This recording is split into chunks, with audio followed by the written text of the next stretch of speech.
Welcome back, everyone, to another reaction video where we're going back into the well of the American Civil War today, but topic we haven't discussed before, which is how every Civil War general died. Now, obviously, the how every type of video doesn't mean every, because if we were doing every Civil War general, we would be here for days, because there were hundreds and hundreds and hundreds of Civil War generals.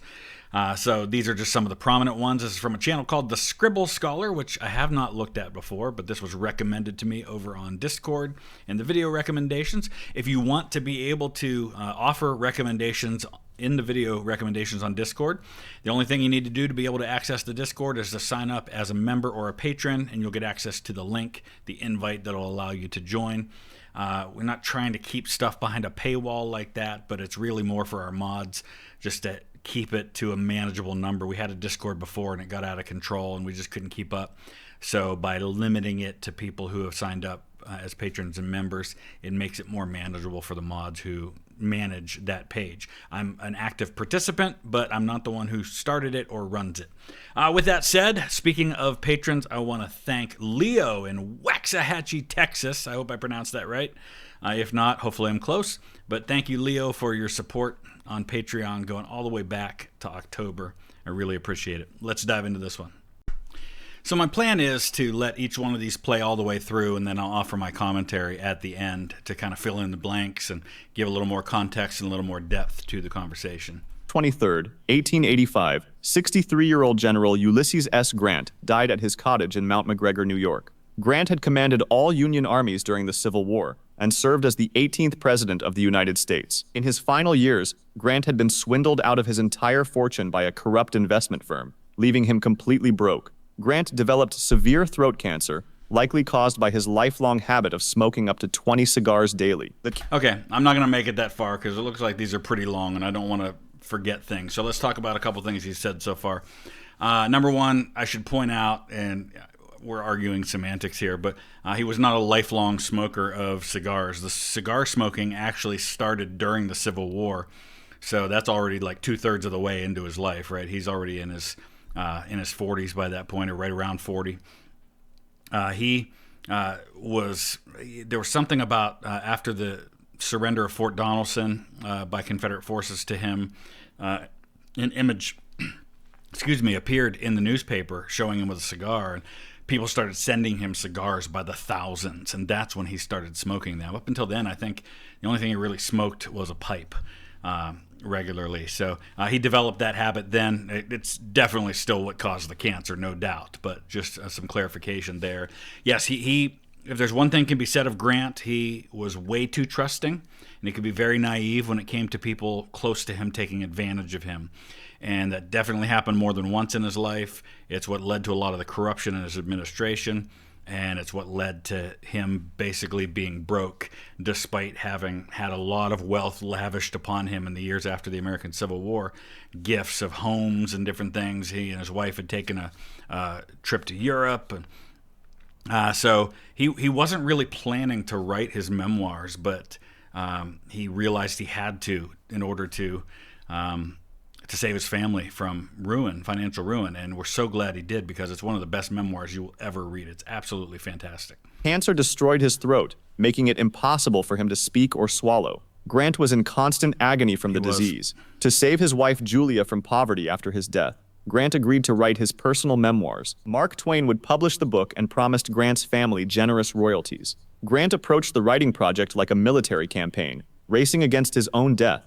Unable to speak, Grant communicated by writing notes. He worked furiously on the manuscript despite excruciating pain. Grant wrapped scarves around his ravaged throat and pushed through the suffering to complete his memoirs. Yeah, if you look at photos of him that were taken in the last weeks of his life, you'll see he has something like wrapped on the one side of his head because there were, clear evidence of his cancer there. And he said that taking, when he would swallow a glass of water, like even a sip of water, it would taste like drinking molten lead. He was just incredible amounts of pain. There's actually cocaine water that he would drink that would help a little bit. And they actually still have some of that on display at the Grant cottage where he died. And I've heard that they have to regularly measure it to make sure nobody has taken the cocaine out of it. Grant finished the final proofs of his manuscript just days before he died. The book became a massive bestseller, earning his family approximately $450,000. Grant won his final campaign. And that was in those days of money, right? So that's millions today. I mean, he really did. He willed himself to live long enough to do that. It's heroic, and it's often described as Grant's last battle. Securing his wife's financial future moments before the cancer killed him. Robert E. Lee. On October 12, 1870, 63-year-old General Robert E. Lee died in Lexington, Virginia. Lee had commanded the Confederate Army of Northern Virginia and was the South's most celebrated military leader. After the war, Lee became president of Washington College, working to rebuild the South. On September 28th, Lee attended a grueling church vestry meeting in freezing rain. He returned home. So something I'll point out about this is, first of all, it's interesting that both of them died at the age of 63. Obviously, Grant was younger, and so he died later. But it's always been fascinating to me how many of these very prominent Civil War generals died soon after the war. So many of them, George Thomas and Robert E. Lee and George Meade and George Pickett, a lot of the Georges. A lot of these guys died soon after.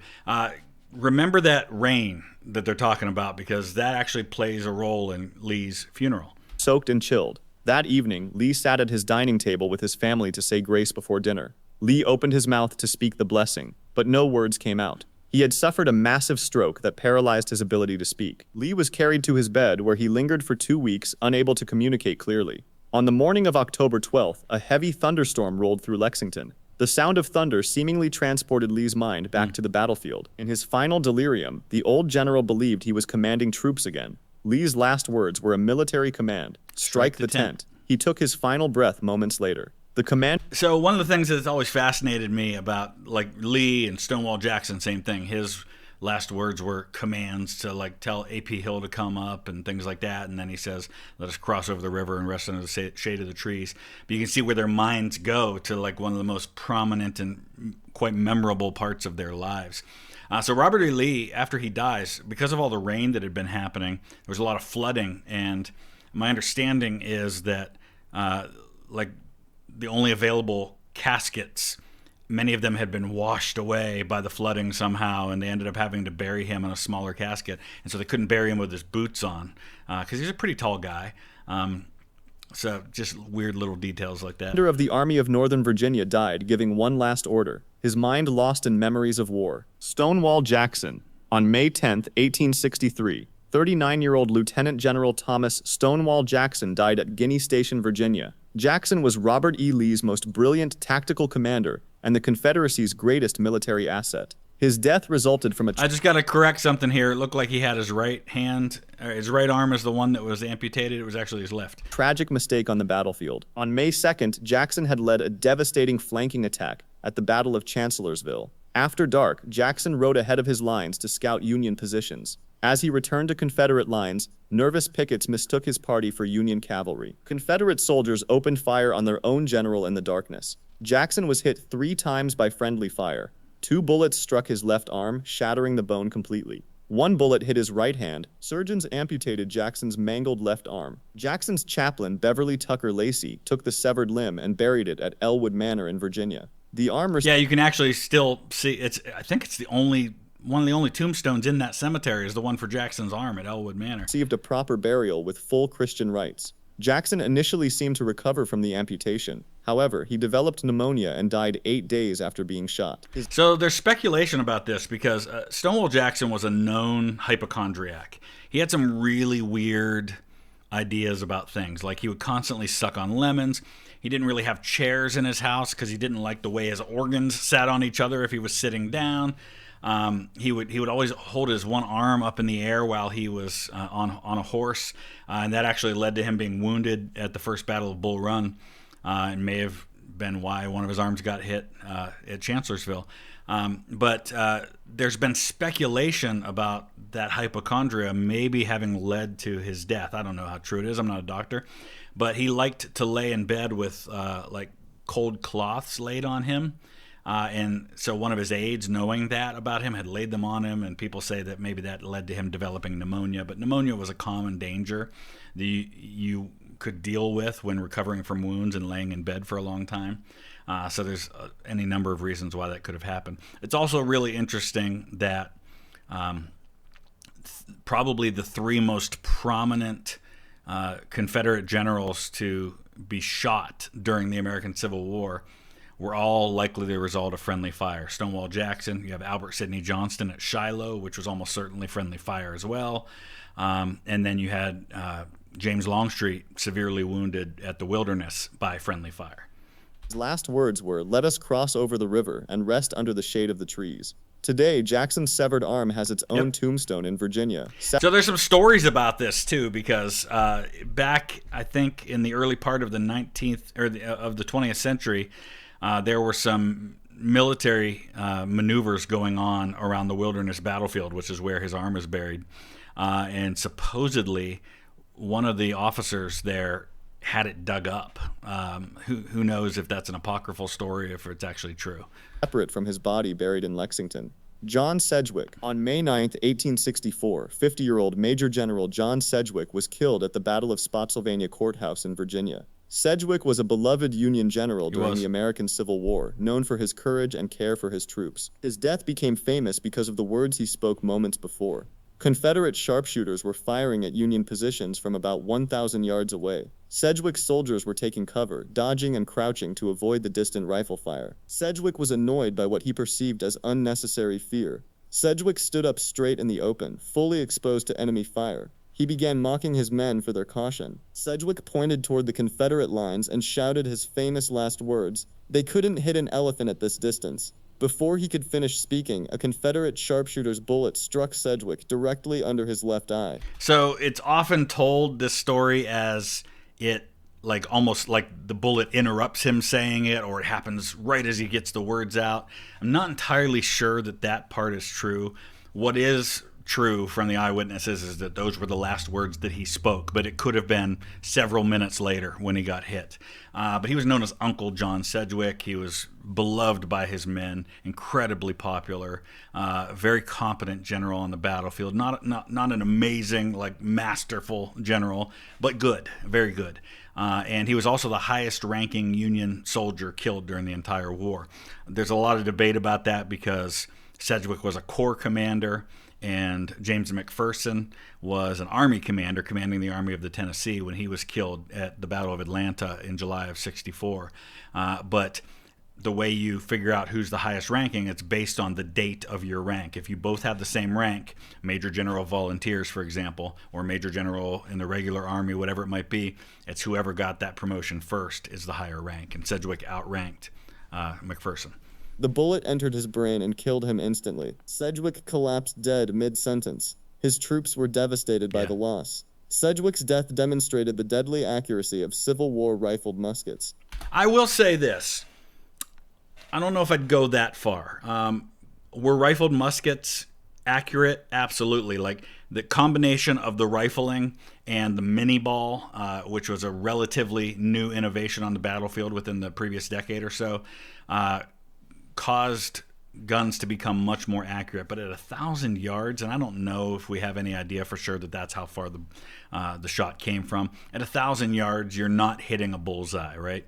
He got hit because these guys were firing, but to say that it was like a bullseye, that somebody from 1,000 yards aimed at his face and hit him, I don't think it was that accurate. They're pretty accurate out to maybe 300-400 yards. So just out of curiosity, I stopped there for a minute because I wanted to dig into this topic a little bit more. So they're almost certain it was a Whitworth rifle, which were the most accurate rifles you could have at the time, and certainly would have been used by snipers. They made a particular sound because they were it was a smaller caliber bullet than what a standard rifled musket would use. Rifled muskets, depending on what you're using, are right around 58 caliber, 69 caliber, things like that. I think the mini ball was 5.77 caliber. The Whitworth is 0.45 or something. But it also had a particular shape that caused it to make a particular sound, so you knew that's what was being shot at you. Pretty consistently accurate to be able to hit a target at 600 yards or more. They said that it was effective up to 1,000 or 1,200 yards, but could certainly fire further than that.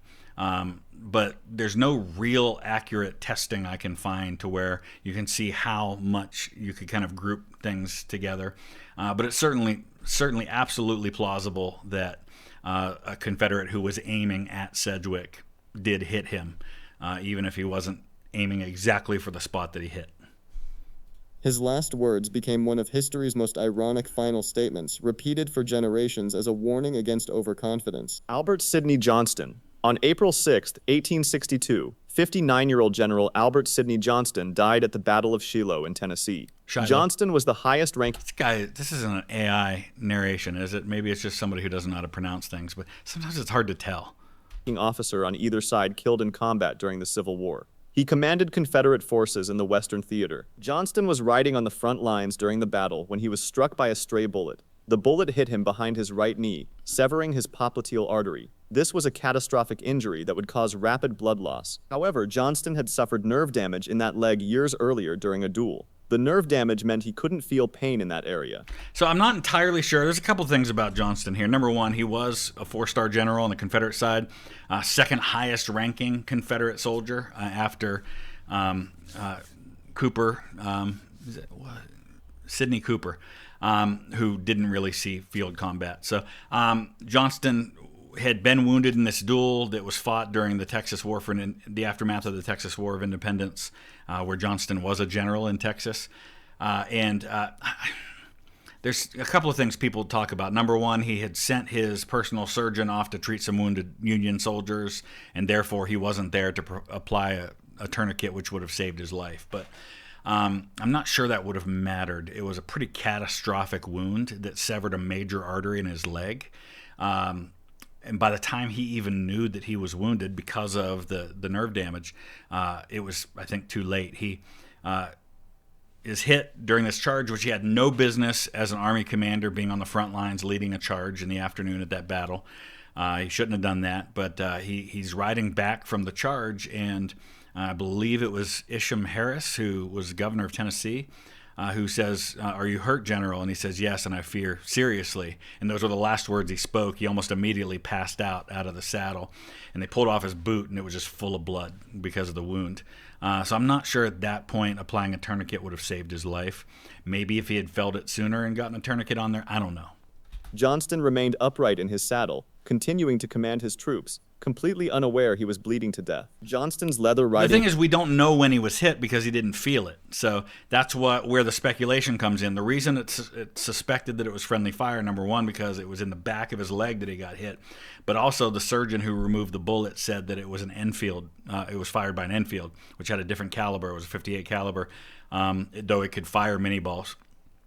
But only Confederates had Enfields on that particular area. Boot slowly filled with blood from the severed artery. He continued giving orders as blood pooled in his boot. Eventually, the boot overflowed, with blood pouring out and pooling in the stirrup. Johnston suddenly slumped forward in his saddle. He died within minutes from blood loss. A simple tourniquet could have saved his life, but Johnston never realized he'd been hit until it was too late. William Bull Nelson. On September 29, 1862, 38-year-old Major General William Nelson I love how he drew him like bigger because he was a big dude. That's why they called him Bull. Died in Louisville, Kentucky. Deep voice. Nelson was a Union general known for his massive size and volatile temper. Unlike most Civil War generals, Nelson did not die on a battlefield. Nelson was murdered in the lobby of the Galt House Hotel. He'd gotten into a heated argument with fellow Union General Jefferson C. Davis. The two men... That was a picture of Confederate President Jefferson F. Davis, not Union General Jefferson C. Davis, who was actually in Fort Sumter when it was fired on to start the war. Had a history of conflict and mutual dislike. During their confrontation... He's drawing Jefferson Davis, the president, here. Oh, come on, man. In the hotel lobby, Davis flipped a crumpled piece of paper into Nelson's face as an insult. The massive Nelson responded by slapping Davis hard across the face and calling him a coward in front of other officers. Davis walked away from the confrontation humiliated. He borrowed a pistol from a nearby officer. Davis then walked directly back to where Nelson stood in the lobby. Davis shot Nelson point blank in the chest in front of dozens of witnesses. Nelson died within minutes from the gunshot wound. Davis was never convicted of the murder, protected by his military connections and the chaos of wartime. And the fact that he was a pretty good general. I wouldn't say he was outstanding, but he was a competent Union general at a time when the Union desperately needed competent generals. And they just kind of overlooked it. Earl Van Dorn. Same here. On May 7, Murder. 1863, 42-year-old Major General Earl Van Dorn was assassinated in Spring Hill, Tennessee. Van Dorn was a dashing Confederate cavalry commander, known for his military effectiveness. He was also notoriously handsome and a known womanizer. Van Dorn had been having a secret affair with Jessie Peters, the young wife of a local doctor named George Peters. Doctor was Mochikwinpas and Fodiam the Soangda. Peters discovered evidence of the affair between his wife and the Confederate general. In the code of the era, this gave Peters the right to defend his honor. On May 7th... So this is kind of the same mindset that Dan Sickles had a couple years before the war when he saw Philip Barton Key, who was the son of Francis Scott Key, and at the time was the D.C. district attorney, outside of his house, right near the White House, like motioning for Sickles' wife, who he was having an affair with, and Sickles went out and murdered him right in the streets of D.C. Dr. Peters walked into Van Dorn's military headquarters carrying a pistol. He found General Van Dorn sitting at his desk writing out a military pass. Van Dorn was completely focused on his paperwork. Dr. Peters walked up behind the seated general and shot him in the back of the head. Van Dorn died instantly from the gunshot wound. The murder occurred in broad daylight inside military headquarters. Dr. Peters was arrested but never convicted. The unwritten law of the era protected husbands who killed men having affairs with their wives. Van Dorn's reputation as a womanizer ensured public sympathy favored the wronged husband. Louis Armistead. So the sound's kind of interesting here. I don't want to get too critical of the video itself. We're just trying to focus on the content. On July 5th, 1863, 46-year-old Brigadier General Louis Armistead died from wounds received at the Battle of Gettysburg. Armistead commanded one of the brigades during Pickett's charge, the infamous Confederate assault on the Union Center on July 3rd. The attack was essentially suicidal. Armistead led his men across nearly a mile of open field under devastating Union artillery fire. To serve as a rallying point through the thick smoke, Armistead placed his black felt hat on the tip of his raised sword. His men could see the hat above the smoke and follow him. Armistead was the only Confederate general to actually breach the Union stone wall at Cemetery Ridge. This point became known as the high water mark of the Confederacy. So there's a couple reasons why Armistead makes it and the others don't. There were 3 divisions involved in what we call Pickett's charge. It's probably more accurate to call it Longstreet's assault because Longstreet was in command of these 3 divisions, even though only one of the divisions was actually from his corps. You had 2 other divisions to Pickett's left. But as for Pickett's division, he had 3 brigades, and he put 2 in front and then Armistead's in the rear. So you had Kemper and Garnett's brigades up front, and then Armistead's was behind them. And they were over on the right, and actually there are some spots on the, if you hike the Pickett's charge field, you'll see that there's actually some spots where there's some cover, some little like swells in the ground and things like that. And so it makes sense that Armistead's brigade was the one who was able to breach at that point, though there's some debate about whether a unit from another division was actually the one who made it the furthest that day. As Armistead laid his hand on a captured Union cannon, he was shot multiple times. Union soldiers captured the mortally wounded Armistead.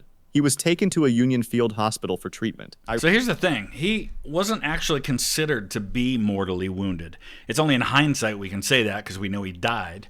And that's, I guess, really the only definition of a mortal wound. But it wasn't considered to be that serious at the time.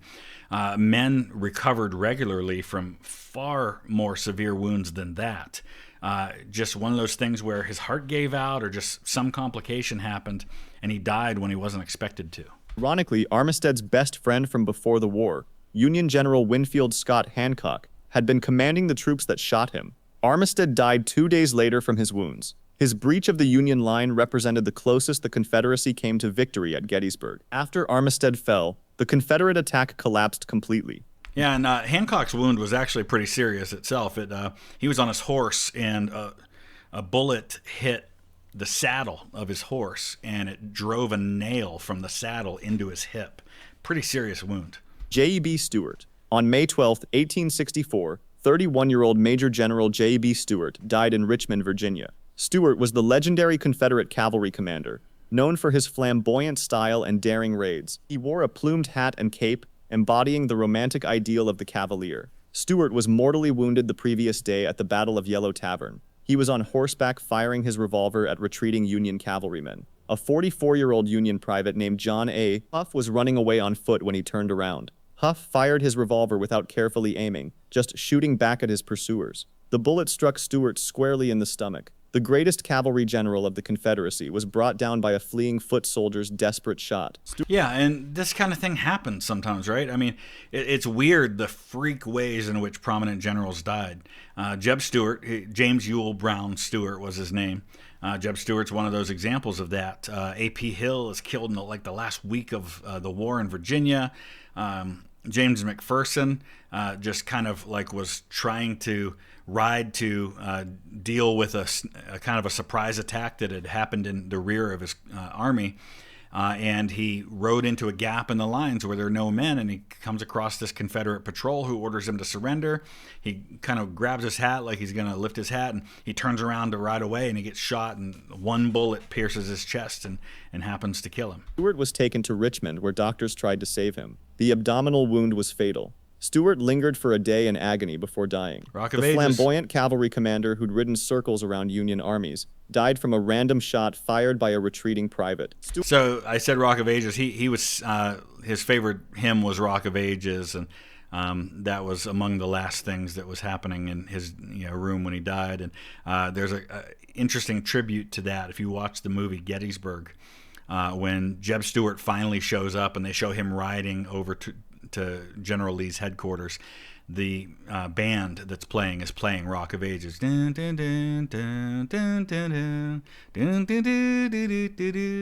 Stuart's death was a devastating blow to Confederate morale and to Robert E. Lee personally. Leonidas Polk. On June 14, 1864, 58-year-old Lieutenant General Leonidas Polk died at Pine Mountain, Georgia. Polk was unique among Civil War generals because he was an ordained Episcopal bishop who put on a Confederate uniform. He commanded troops while technically remaining a bishop. So, yeah, he actually went to West Point and graduated from West Point. So he had a West Point education, but he just chose after West Point to leave the Army and went into the ministry instead. Polk and Bragg are very interesting character studies for me personally, because I look at them as very opposite of one another. Polk was a guy that a lot of people liked, but he wasn't an especially good general. Bragg was the opposite. Everybody hated him, even his own men, but he was fairly competent as a general most of the time. He had his moments, but as far as generals go, he wasn't bad. But Polk is just this is a crazy story. Polk was scouting Union positions at Pine Mountain with other Confederate generals. Union General William T. with Sherman spotted the cluster of high-ranking officers on some weird stuff going on with the audio here. I'm becoming increasingly convinced it may be AI. Hilltop through his binoculars. Sherman immediately ordered his artillery to fire on the group. A 3-inch artillery shell from a Parrott rifle was fired at the Confederate generals. The shell struck Polk squarely in the left arm. The projectile tore completely through his chest and exited his right arm. The artillery shell nearly cut Polk in half. He died instantly from the catastrophic wound. Confederate soldiers recovered his body and found his blood-soaked prayer book in his uniform pocket. The bishop general was buried in his episcopal vestments. Leonidas Polk was one of the few Civil War generals who fought wearing both military rank and religious authority. So yeah, Polk, this is a crazy story because I think it was like the first or second shot from this artillery battery that hit Polk. And yeah, it just goes to show you those fascinating moments. I wish that you could go to that site today. I think it's overgrown with trees and stuff, so you can't really get the same view that Sherman had when he ordered this battery to fire. But it just shows you by the time you get to the middle of 1864 how deadly accurate these artillery batteries had gotten, especially these rifled Parrotts. These were really accurate guns. He arrived at Gettysburg on the first morning of the battle and immediately took command. Reynolds rode to the front lines to deploy the Iron Brigade into McPherson's woods. He positioned himself where he could see both his troops and the enemy. Reynolds turned in his saddle to look back at his men and shout orders. "Forward, men! For God's sake, forward!" Reynolds yelled to his troops. The exact second he turned his head to give the command, a Confederate bullet struck him. The bullet hit Reynolds right behind his right ear. Reynolds fell from his horse and died almost instantly. His body was caught by his aides before hitting the ground. The highest-ranking Union officer at the battle was killed in its opening minutes. Reynolds' death took a brilliant tactical mind out of the Battle of Gettysburg before the fighting truly began. Yeah, so he was the highest-ranking Union officer at the battle at that time. He was in command of one wing of the Army. General Meade had just taken command a couple days earlier. The Union was spread out. All 7 infantry corps plus their cavalry, their artillery, and everything was all spread out over dozens of miles. And so Reynolds and Slocum were each in command of a wing at that time. And so, Reynolds is killed right as he arrives on the battlefield, but he at least he got his men where they needed to be in order to do the best good. And at that point, then command of the troops on the field falls to Abner Doubleday, who was in command of the 1st Corps, which normally would have been Reynolds' command, but he had been elevated to wing command. And it's a long story from there, but he's from Lancaster, Pennsylvania, so he wasn't far from his home when he fought there. He wasn't married. I think he was engaged. It was kind of a quiet engagement because there was an issue with Catholic Protestant kind of thing going on. Command passed to other officers who lacked his experience and skill. Thomas Francis Meagher, on July 1st, So it's Meagher is how that's pronounced. He was Irish. 1867, 43-year-old Brigadier General Thomas Francis Meagher died under mysterious circumstances in Montana. Meagher was an Irish revolutionary who commanded the famous Irish Brigade during the Civil War. He survived the bloodbaths of Antietam and Fredericksburg. Antietam and Fredericksburg? Oh, okay. Yeah, so we may not be doing too many more of this channel. After the war, Meagher served as acting governor of the Montana Territory. On July 1st, he was traveling on a steamboat on the Missouri River. Meagher was suffering from dysentery and high fever, and was reportedly heavily intoxicated. Late at night, Meagher went... Not a great mix, dysentery and high fever, and then you get drunk too. Meagher was kind of an interesting fellow, but he led the Irish Brigade bravely in some of the worst battles of the war. The Irish Brigade always seemed to find themselves in the middle of the worst places, right? They're on Maurice Heights at Fredericksburg, and they're in the wheat field at Gettysburg, just these awful places. Out onto the dark deck of the steamboat. The exact circumstances of what happened next remain unclear. Meagher fell overboard into the churning, muddy Missouri River. The current swept Meagher under the steamboat's hull. Despite immediate search efforts, his body was never recovered. The Missouri River swallowed the Irish general without a trace. Rumors persisted that Meagher was assassinated by political enemies in the wild Montana frontier. Whether he fell accidentally while drunk and sick, or was pushed, remains an unsolved mystery. A.P. Hill. On April 2nd, 1865, 39-year-old Lieutenant General A.P. Hill died at the Third Battle of Petersburg, Virginia. Hill was one of Robert E. Lee's most trusted corps commanders. He was suffering from severe chronic illness in the war's final days. The Confederate cause was essentially lost. Lee would surrender at Appomattox Courthouse exactly 1 week after Hill's death. Yep. Hill rode out with just one aide to rally his breaking defensive lines. Hill and his aides stumbled upon 2 Union soldiers in the woods. It's actually really interesting how similar this story is to some of the others, like the story of Jeb Stuart, or the story especially of someone like James McPherson, who I think I just saw is going to be next. The Union men were stragglers separated from their unit. Hill drew his revolver and aggressively demanded their surrender. Instead of surrendering to the famous general, one of the Union corporals simply raised his rifle. He shot Hill directly through the heart. Hill died instantly and fell from his horse. A.P. Hill died in a pointless skirmish days before the war ended. He did. His death came at a moment when the Confederate cause was already doomed, making his loss particularly tragic. Yeah, I mean, it's especially tragic when you think about the fact that it was some of the last firing to happen in Virginia. I mean, the war was over a week later. James B. McPherson. On July 22, 1864, 35-year-old Major General James B. McPherson died at the Battle of Atlanta. McPherson commanded the Union Army of the Tennessee and was one of the youngest generals in the war. He was also one of General Sherman. I wouldn't say he's one of the youngest generals. He's one of the youngest guys at high command. I mean, he's almost 40. And we got quite a few generals in their 20s at this point. But he, brilliant officer, beloved by the men, absolutely would have been president of the United States if he had survived. And why do I say that? Well, number one, because he was brilliant, because he had risen on his merits to a high level. And he was so well regarded, in fact, that when Ulysses S. Grant became the general-in-chief, was promoted to lieutenant general and given overall command of Union armies, and that meant then that Sherman was given command of all the armies in the West, in what was called the Military Department of the Mississippi. Grant and Sherman had conversations about a line of succession. And they agreed that if something happened to Grant, Sherman would become the general-in-chief. If something happened to both of them, they agreed that McPherson was the guy to win the war. So if Sherman and Grant had been killed for some reason and McPherson had survived, he would have been next in line. That's how highly regarded he was. He was also from Ohio. And if there's one thing you need in order to be president after the war, it's be a Union general from Ohio. It's a surefire way to be president, but it's a really sad situation. He had requested leave from General Sherman not long before this to go home and marry his fiancée, and that was rejected because he was needed for the Atlanta campaign, and then he was killed.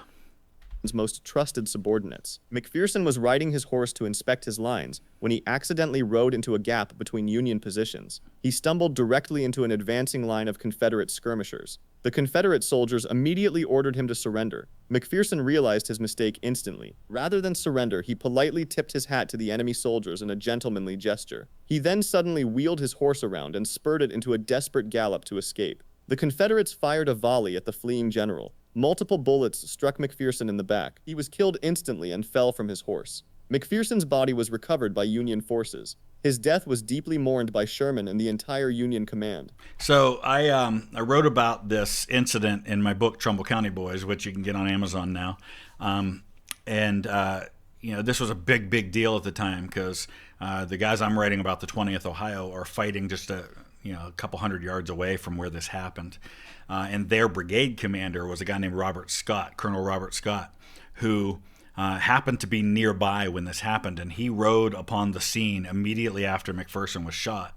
And he was asked who this general was that they had just shot.